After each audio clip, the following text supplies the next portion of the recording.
Bon, mais salut tout le monde. Allez, c'est reparti pour une petite session là, de journée là, tranquillement. Donc là on est fin novembre, carrément limite début décembre. Donc les températures sont encore vachement hautes et tout quoi. Bon, ça a bien refroidi les eaux, mais il y a toujours moyen peut-être de prendre du poisson, surtout là, tant que l'eau a pas vraiment gelé. Il y a toujours quand même des poissons qui naviguent de droite à gauche. Donc aujourd'hui, ça fait un petit moment quand même que je ne suis pas allé à la pêche. Donc j'en profite avec une belle journée ensoleillée normalement aujourd'hui là. J'en profite en même temps pour faire une petite vidéo tranquillou là, de transition là. Donc pour vous montrer une petite nouveauté aussi, pareil. Ça doit faire à peu près 2 ans là que je l'ai pas utilisé. Donc je ne l'ai pas encore montré non plus. Et donc ça va être l'occasion de faire une petite vidéo là-dessus, en espérant qu'il y ait... Voilà, avant de parler de cette petite technique et tout là, qui est marrante, qui est sympa et tout, en plus c'est pas trop difficile à faire, et à coût dérisoire aussi, comme d'habitude. Au niveau des appâts et tout, c'est pareil, hein, je me suis pas trop cassé la tête et tout, hein. J'ai fait un petit peu comme d'hab. J'ai jamais pêché ce plan d'eau, enfin une fois, mais avant que ça soit racheté. Donc ça a été, le plan d'eau a été curé et tout quoi, donc réempoissonné aussi. Je l'ai pêché qu'une seule fois avant, donc bon, pas de grosses connaissances là-dessus. Donc là ça a été réempoissonné il y a pas bien longtemps. Et puis on va voir ce que ça donne. C'est un plan d'eau qui est assez petit et tout, hein, ça fait moins de 2 hectares. C'est à limite de la pêche urbaine parce que c'est juste à côté vraiment d'une ville, à 1 kilomètre, même pas 1 kilomètre quoi. Donc le problème après c'est que c'est un petit peu bruyant autour et tout quoi, mais bon on va s'y accommoder. Et donc il y a du poisson, donc on va essayer de faire au moins un poisson, ce serait sympa sur la journée. Parce apparemment il n'y a pas l'air d'avoir d'activité et tout là pour l'instant. J'espère que le vent va pas trop forcir, ils annonçaient des bourrasques dans la journée. Bon, je suis un peu enclavé là, donc peut-être que ça va le faire.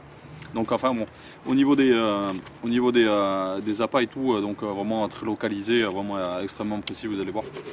Et donc là sur ça, j'ai utilisé de la farine. C'est vraiment de la farine et tout là pour essayer de voir, pour faire venir un petit peu de blanc s'il y en a, et puis pour créer un petit peu d'activité. À ça des petits pelets. Donc c'est des pelets je sais pas, je crois que c'est 6 ou 8 mm. Donc je les ai mis en même temps que la farine, et j'ai mis l'eau par dessus. Comme ça ils se sont un peu imbibés, un petit peu imbibés d'eau, et ils se désagrègent quand même assez rapidement. Donc ça va rester quand même sur le fond de cette taille et tout là, et puis après ça va finir par vraiment se désagréger. Donc il reste quand même un petit peu de matière au fond, au niveau de la farine. Et alors pour vraiment dire qu'il y a quelque chose quand même qui reste un petit peu sur le fond, donc j'ai mis un peu de pelé. Alors j'ai mis une quinzaine de pelés comme ça. Donc je sais pas l'activité et tout qu'il y a encore. Après bon, je ferai au moment venu et tout quoi. Donc c'est toujours la même chose, hein. On peut en rajouter, on peut pas en retirer quoi, c'est comme d'hab. Et là je suis en train de pêcher qu'à une seule canne pour l'instant là. Je veux voir, un peu tâter le terrain et tout quoi. Donc on va voir ce que ça donne sur la journée, si j'en mets une deuxième canne ou pas. Ça se trouve une seule, ça me suffira pour la journée, pour petite reprise et tout comme ça. Là ça faisait plus de 2 mois et demi là que j'avais pas pêché, presque 3 mois je pense même. Donc c'est histoire de passer une bonne petite journée. Donc au niveau de ces appâts et tout là, c'est tranquille, c'est comme ça et tout, c'est pas bien compliqué. Au niveau des montages aussi, hein, c'est la même chose, je me suis pas cassé la tête. Donc il y a un petit peu de vase et tout au fond, mais très peu quoi. Donc j'ai mis une petite chaussette sur le baldine directement, hein, pour pas que ça s'en mêle. Voilà, il a une petite hache équilibrée. Bon, c'est pas celle-là qui est en train de pêcher là, mais bon, c'est le même principe. Voilà, que ça reste légèrement au-dessus. Donc là c'est en tresse.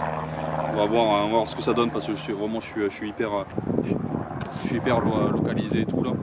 Donc on va voir comment, si ça me fait des fausses touches ou des trucs comme ça, je passerai en montage combiné. Comme ça va faire direct l'autoferrage. Donc là je suis en clip plomb et tout, pareil aussi. Donc on va voir. Sinon bon, ça va être le poisson suivant l'activité et comment ça va donner les touches et ici là s'il y en a.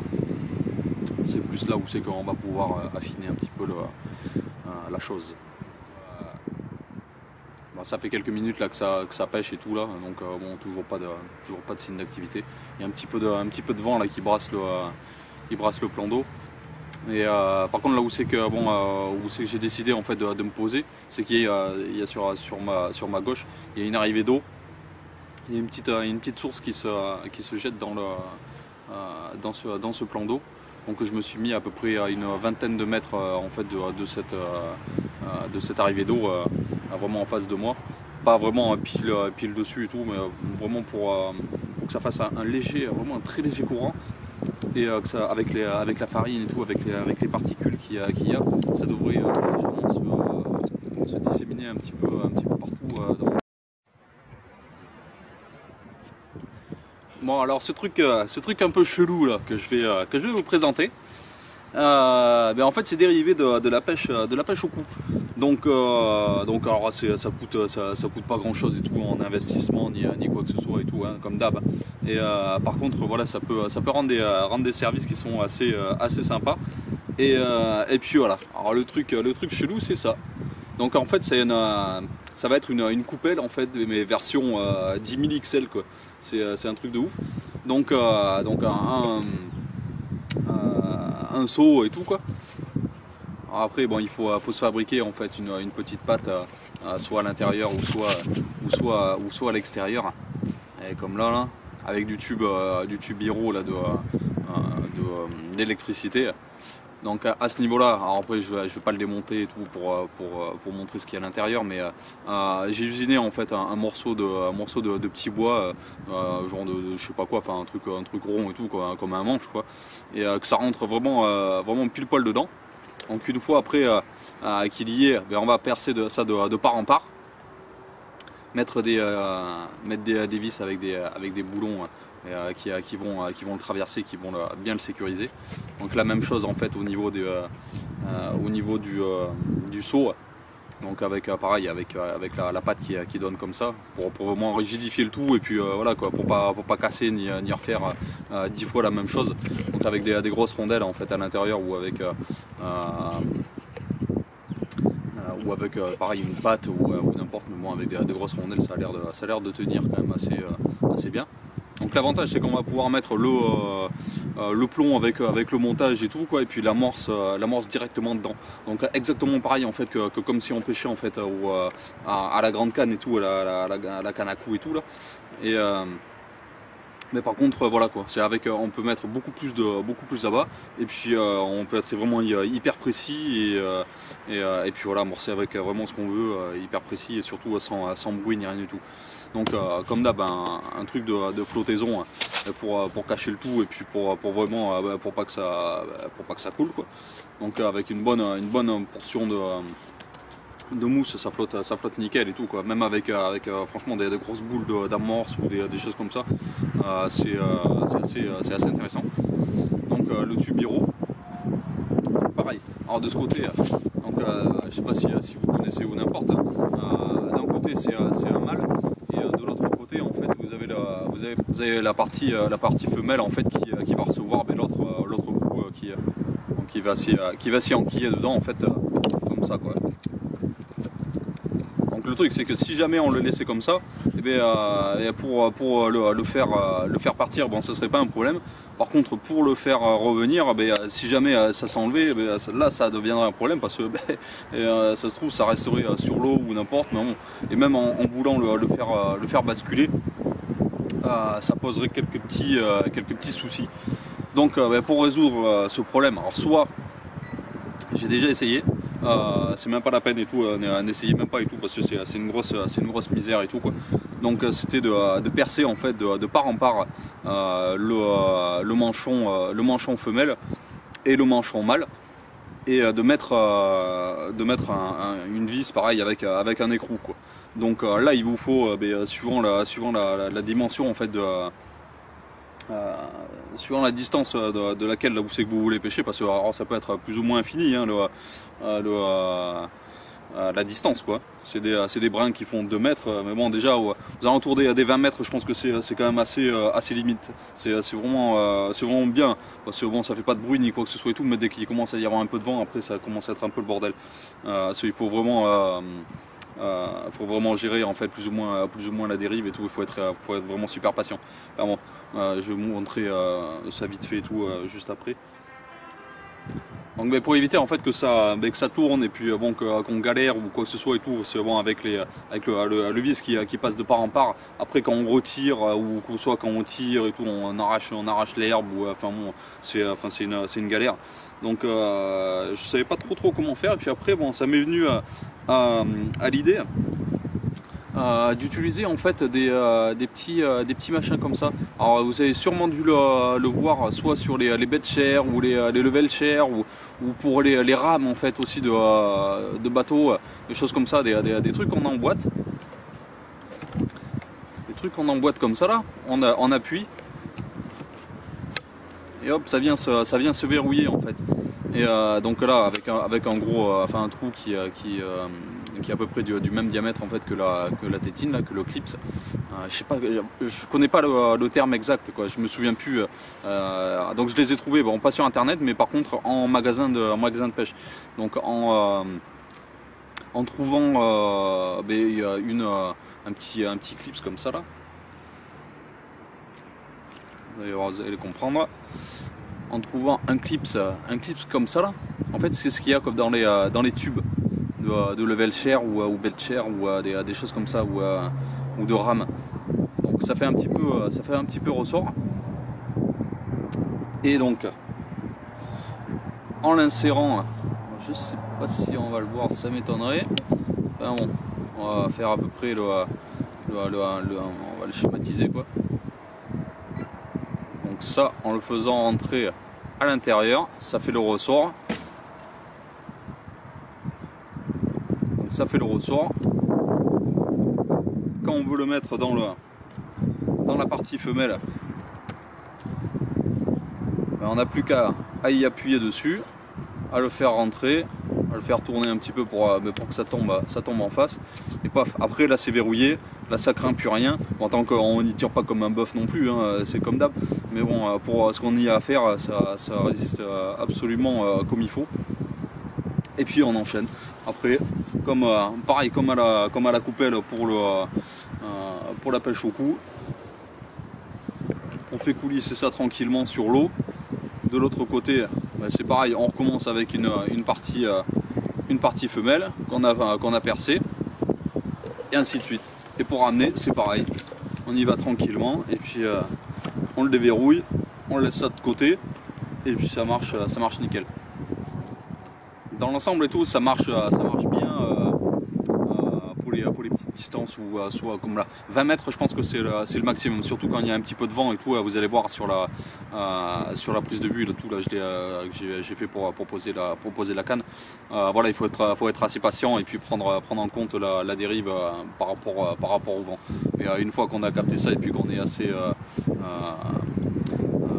patient, il n'y a pas de souci particulier. On arrive à être assez précis en prenant un axe en face, quelque chose qui ne bouge pas, et puis il n'y a pas de problème. Au niveau de distance, de toute façon au bout de 20 mètres, on arrive à 20 mètres ou moins ou plus.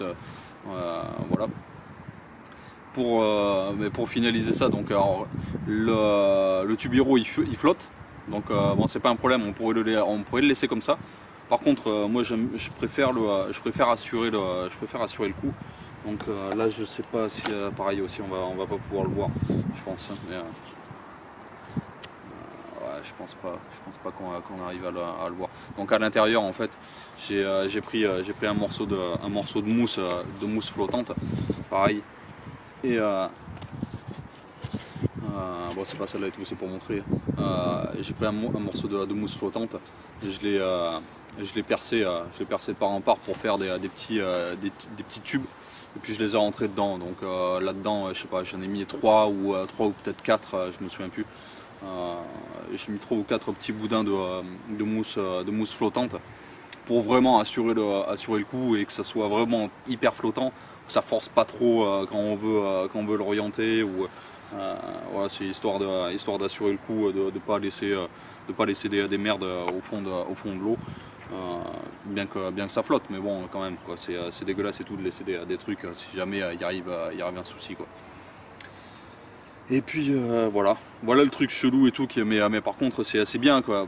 Pour vraiment être hyper précis, pour pas faire de bruit, pour pêcher sous les frondaisons d'arbres et tout, même par exemple au niveau d'une berge ou quoi que ce soit comme ça, on peut pas lancer, ou si on lance, eh ben, on va tomber soit dans les branches ou à côté des branches, et pas vraiment exactement en dessous.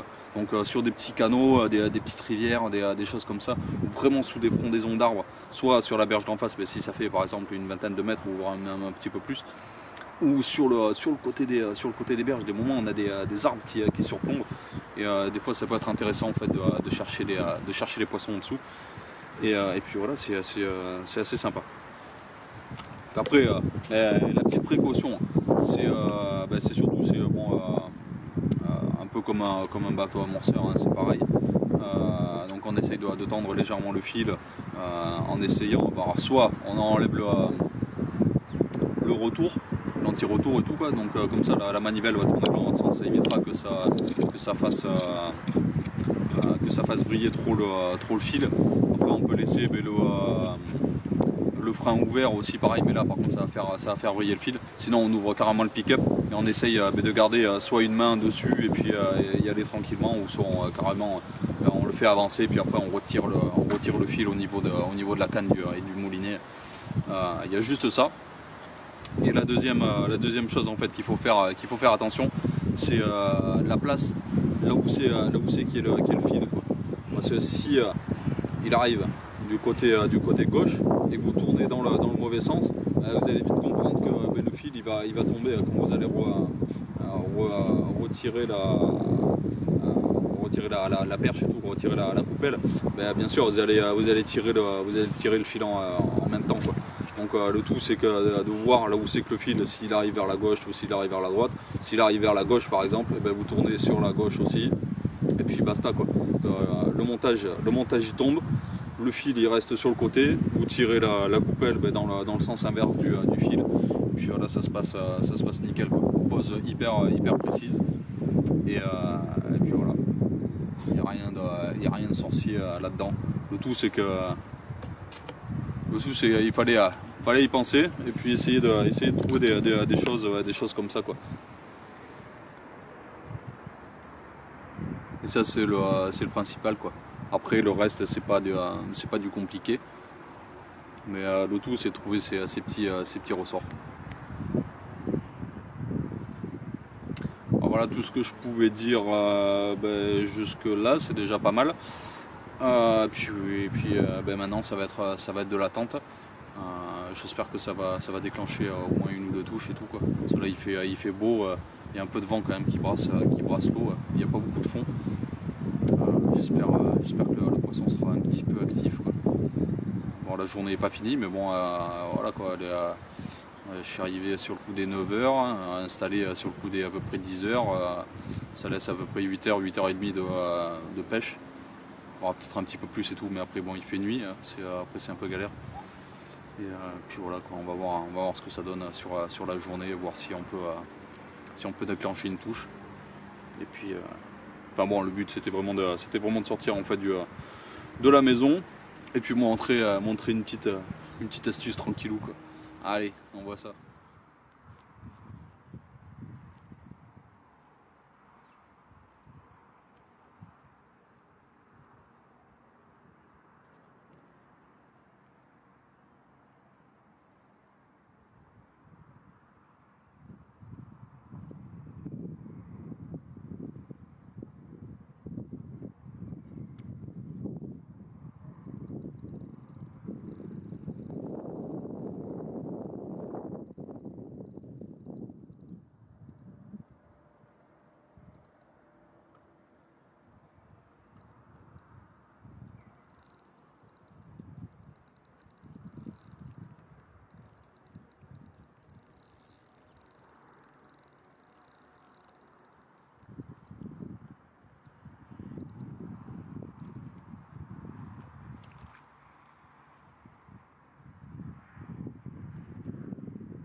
Bon allez, c'est reparti pour une autre petite journée là sur le même plan d'eau que la dernière fois. Donc par contre c'est pas du tout le même temps et tout. Là que maintenant on est le deuxième jour en fait ou le premier jour même du printemps. Donc j'ai changé de spot et tout aussi, pareil. J'ai changé plus ou moins l'approche aussi en même temps. Donc on va voir ce que ça donne là sur la journée. Bon, le matin c'est une petite gelée tranquille. Et là dans la journée et tout, là ça va être soleil à fond. Donc on est en plein anticyclone là. Donc il n'y a pas de problème, il ne va même pas avoir un seul nuage normalement. Donc c'est pour ça que j'en ai profité là aujourd'hui pour faire cette petite session. Donc voilà ce qui a changé. Donc le spot, j'ai changé un peu les appâts et tout aussi, pareil. Bon, j'ai mis pas mal j'ai fait deux spots complètement opposés quoi. Vraiment vu que je suis avec des pics, j'ai mis deux cannes. Donc vraiment quasiment aux antipodes en fait du plan d'eau quoi. Donc un sur ma bordure de gauche. Donc là j'ai balancé qu'avec du babycorn, mais vraiment juste en bordure. Là je suis à quoi? Je suis à 20-30 cm de la bordure quoi. Donc vraiment juste ça descend et tout, là c'est propre. Donc quelques poignées de babycorn et tout, avec quelques bouillettes coupées en deux et entières, histoire qu'il y ait quelque chose de solide qui reste. Et donc le montage et tout c'est en fluoro et tresse en montage combiné. Et le deuxième j'ai mis un spinner rig et tout là, comme ça, alors vraiment juste décollé. Hein. Bon, l'hameçon est assez gros et tout, donc j'ai mis des plombs qui sont un peu plus gros aussi quoi. Il y en a une centaine, entre 100 et 110 grammes, histoire que ça fasse un bon auto-ferrage direct. Et puis voilà quoi. Amorçage de farine et maïs, le maïs doux. En boîte et tout, comme ça là j'ai balancé quelques poignées par dessus aussi, donc comme ça va faire bouger peut-être un petit peu les poissons. Là il y en avait quelques-uns, là des genres de carassins ou des choses comme ça qui sautaient quand je suis arrivé. À 2-3 endroits du plan d'eau il y avait quelques petites fouilles et tout, donc je sais pas, on va voir ce que ça donne et tout, essayer de faire un petit peu d'animation au fond de l'eau pour essayer de déclencher au moins une touche aussi. Et puis voilà, on va voir ce que ça donne sur le courant de la journée. Donc désolé aussi pareil pour la qualité sonore et tout de la première partie. Je pensais pas que le micro soit aussi sensible, donc moi je vais résoudre ça d'ici peu. Là j'en achèterai un qui est externe. Comme ça je vais mettre un petit bout de mousse et tout le bordel et tout là pour éviter c'est hyper désagréable. Donc voilà quoi, désolé pour ça. Donc je peux pas spécialement le retourner et tout parce qu'après c'est long machin et tout, donc c'est galère. Donc la première partie sera comme ça, la deuxième partie j'espère sera meilleure. Que logiquement aujourd'hui ils annoncent vraiment super beau. Et puis voilà, action.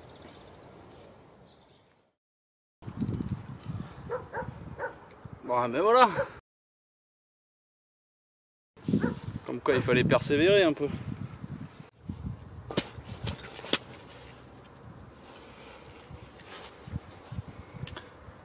Bon ben voilà un autre petit poisson. Donc ça fait le deuxième sur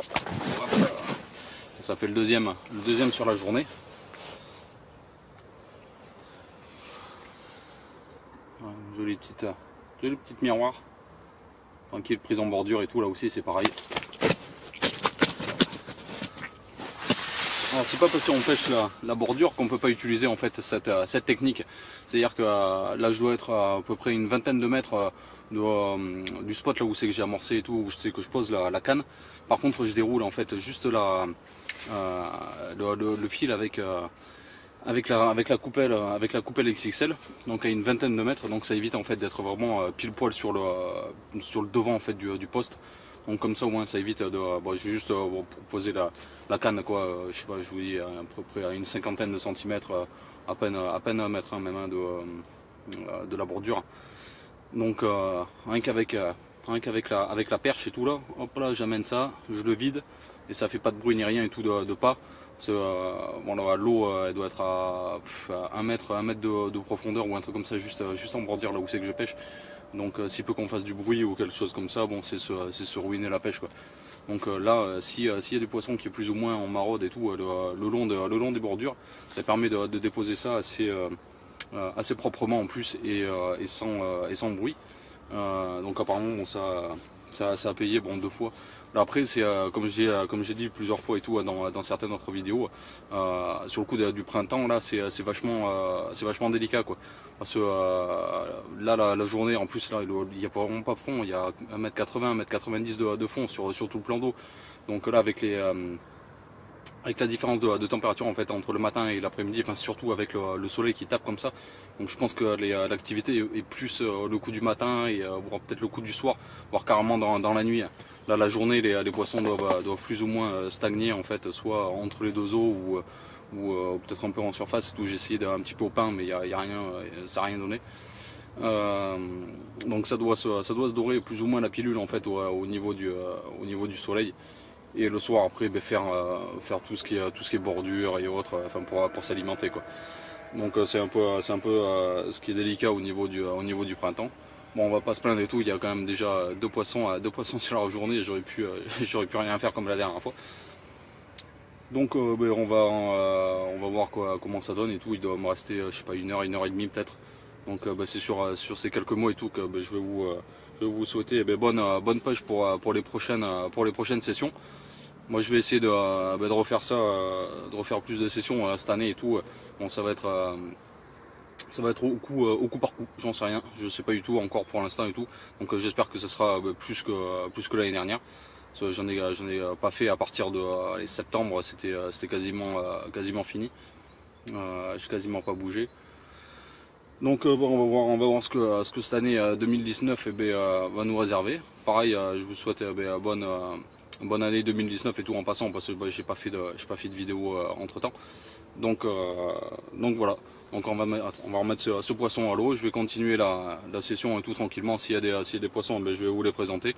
Sinon, on se dit à la prochaine fois, en espérant que cette petite astuce en fait vous sera profitable et tout dans certaines circonstances. Alors, vous avez vu tout quand il y a un petit peu de vent, c'est un petit peu délicat, mais bon voilà quoi. Après c'est un petit peu long aussi parce que j'ai vraiment voulu retranscrire comment ça se passait vraiment dans la réalité quoi, au lieu de mettre les bout en bout et puis de vider comme ça rime à rien. Comme ça au moins vous voyez vraiment ce qu'il en est quoi. Donc autant s'il n'y a pas trop de vent ni quoi que ce soit, si on anticipe bien la dérive, après on arrive à être assez en face. Sinon c'est un petit peu plus galère, et puis quand il n'y a pas de vent ou n'importe où, vraiment juste en bordure, c'est vraiment excellent. C'est vraiment parfait pour déposer là où c'est qu'on veut. Et puis voilà. Bon allez c'est parti, bonne pêche, ciao, à la prochaine.